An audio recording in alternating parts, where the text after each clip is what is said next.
Friday Afternoon Roundup, Whack a Democracy. Daniel Greenfield's column for Friday, June 15th, 2012, being read by Adam Taxin. Daniel Greenfield's columns can be found at sultankanish.blogspot.com. First section, Whack. The Arab Spring, the Tahrir Square, the entire works boiled down to a choice between a military dictatorship and the Muslim Brotherhood. Those of us who actually understood the region warned that this would happen, warned people not to listen to the Arab Springers or the Twitter activists, and not to agonize over the latest riot casualties. We said the neoconservatives were wrong. We said the democracy promoters were full of hot air. We said that anyone claiming that the United States could not hold back democratic change was an idiot without a clue about the region. Now it looks like the whole glorious circus is about to end, with a limited military dictatorship pushing the reset button back to where it was before, but without Mubarak.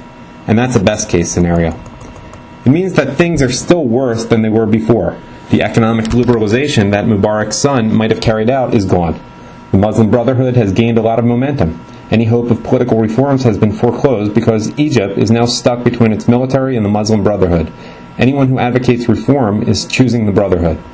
The one thing we should take away from this is that the entire history of the last 2 years, every news article, from the glowing celebrations of the People's Revolution to the rise of the Brotherhood to the dissolution of the new reforms, should be printed up, rolled up into a newspaper, and used to whack anyone who calls for democratic change in Egypt or any relatively stable Muslim country that isn't openly at war with us across the nose. Hard. Keep whacking them across the nose until they reread the entire history of their disaster and learn something from it. Oh, and Syria. All the people telling you that intervening to overthrow Assad and replace him with the Muslim Brotherhood would be a terrible idea, they're right too. But why listen to us when you can listen to Thomas Friedman and John McCain? Quote, there's always, we don't know who they are. I'll tell you who they are. They're a direct repudiation of Al-Qaeda, McCain said 3 weeks ago. Al-Qaeda believes in acts of terror to change governments. These people believe in peaceful demonstration. End quote. Sure, go with it. What's the worst that could happen? I don't want to bash the people on my side. I don't want to get into article wars or blog wars with them because it's unproductive, but the people pushing for arming the Syrian jihadists are being wildly irresponsible, and they're pushing Romney and deciding with their disastrous policy. There is absolutely no political profit in hitting Obama from the neoconservative side on Syria. The American people don't want another war, and when Obama does something on Syria, they will only look like idiots for complaining that he wasn't doing anything. There is no choice between a secular moderate national regime and a dictatorship. There is a choice between a dictatorship and Islamists. Choose one or the other, but don't pretend that there is a third option on the table. Not unless you can show us where that option has taken root. Syria is not our war. There is nothing to gain from it. And he adds, one of the few mainstream conservative commentators who gets it is Andy McCarthy, who has been pressing this issue over and over again, warning against misguided intervention on behalf of rebel jihadists. Next section, Arafat, Abbas, and the 40 Thieves of Palestine. This week, I wrote an interview of the extensive corruption and thievery in the upper ranks of the Palestinian Authority. It's up now at Front Page Magazine as Lifestyles of the Rich and Infamous. Quote, Mahmoud Abbas, Arafat's successor, has been accused of hoarding a fortune of $100 million and of owning palaces and property across the Middle East. Those accusations come from Mohammed Rashid, Arafat's former financial advisor, who knows the ins and outs of Palestinian Authority finances like no one else, and whose own net worth is estimated at being around $500 million. The Palestine Investment Fund is as much Abbas's playground as PA finances before it were for Arafat. Mohammed Dalan, the former security minister, had claimed that $1.3 billion had vanished from the fund since it was turned over to Abbas's control. Dalan charged that the PIF should have held $2 billion instead of only $700 million. But Dalan, who ran on an anti-corruption ticket, would also know something about embezzlement, as his own net worth is estimated at $120 million. Abbas's people have accused Dalan of corruption and of everything from plotting a coup to poisoning Arafat. More seriously, he has been accused of helping fund Al-Qaeda in Gaza as a lever against Hamas. That would mean that American aid to the Palestinian Authority went to Al-Qaeda. There's lots more in there, and it's worth remembering the next time you're told about the Zionist oppression of the poor, downtrodden people in the West Bank and Gaza. Next section, freedom from Islam. In Turkey, Fazil Say, an internationally acclaimed pianist, has been charged with blasphemy for joking about Islamic paradise on Twitter. In Kuwait, a blogger was sentenced to 10 years in prison for insulting Muhammad. In Indonesia, Obama's wonderful country, a blogger received 2.5 years in prison for a similar case. In Bangladesh, an arrest warrant was issued for an author accused of blasphemy, and his publisher burned down the book to disavow it. In the United States, the Red-Green alliance between leftists and Islamists denounces the idea that Islamic law is in any way a threat to our civil liberties. But the cases of Molly Norris and Kurt Westergaard show that we are not as far away from Turkey, Kuwait, Indonesia, and Bangladesh as we might like to be. Bosch Fawston has put out Infidel Number 2, the second issue of his series on the confrontation between Islam and the West that blends our day-to-day reality in the clash of civilizations and a superhero named Pigman. Bosch was not able to distribute the comic through ordinary channels due to censorship and timidity, and so is distributing it himself. I'm adding the cover image and a panel excerpt from Infidel Number 2. These are visual, so you have to actually look at the article to get them. In an environment where censorship and self-censorship are common, Infidel is the rarest of things. It is a graphic novel which goes directly to the heart of the issue. Comics routinely pander to Islam. Infidel Number 2 stands up to it in the most direct way possible. And he said unto his people, this is the next section, and he said unto his people, Behold, the people of the children of Israel are too many. I'll have more of on this in next week's Front Page Magazine article, but the Jewish Population Survey has some significant numbers for Jews in New York and across America. New York City's demographics have tilted sharply. 40% of Jews in New York are Orthodox, and, more significantly, 74% of Jewish children are Orthodox. The number of Hasidic children alone equals the number of non-Orthodox children. The significance of that baby boom will transform politics as we know it. It will change the nature of the Jewish vote as well.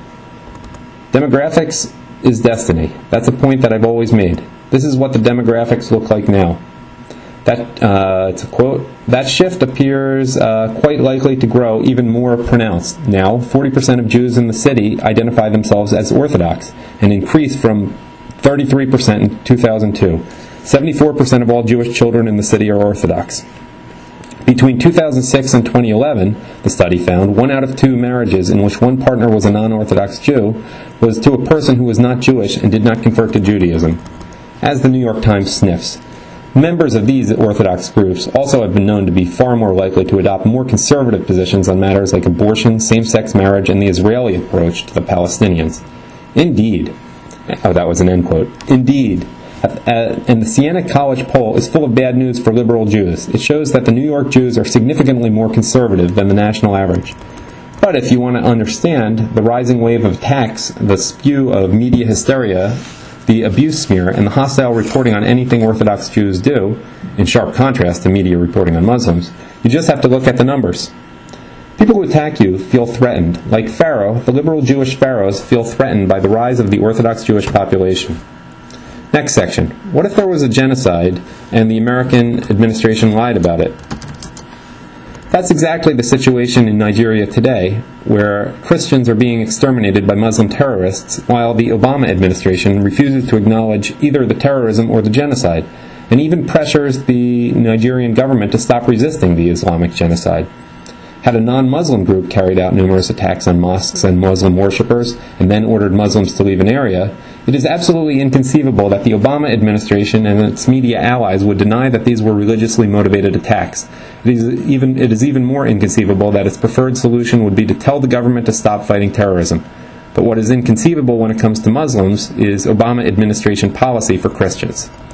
At the end of April, Daniel Benjamin, from the State Department's Office of the Coordinator for Counterterrorism, testifying at the House Foreign Affairs Committee, stated that the State Department's response to the Islamic genocide of Christians by jihadists in the Muslim North was to press for a change in its, Nigeria's, heavy-handed approach to the security threats in the North. Johnny Carson, the Assistant Secretary at the Bureau of African Affairs, in his remarks on Nigeria claimed bizarrely that, despite a campaign of violence focused heavily around attacks on churches, religion is not driving extremist violence in either Jos or northern Nigeria, end quote, and warned the Nigerian government to, quote, avoid excessive violence, end quote. That same month, Don Yamamoto, The principal Deputy Assistant Secretary of the Bureau of African Affairs, testifying at the House Foreign Affairs Committee and reading from the same script, said that religion is not the primary driver of extremist violence in Nigeria. Like Carson, claimed that Nigeria's religious and ethnic diversity is one of its greatest strengths, and demanded that the Nigerian government spend more time teaching its security forces to respect Muslim human rights. There's a good deal more, and it's very ugly. Anyone who thinks that the Obama administration would not actively ignore an Iranian attack on Israel while crippling its ability to resist should read this article. Next section. National Jewish Democratic Committee beclowns itself again. The NJDC is attacking what it describes as, quote, the so-called Emergency Committee for Israel, end quote, accusing it of having no goal except to defeat Barack Obama.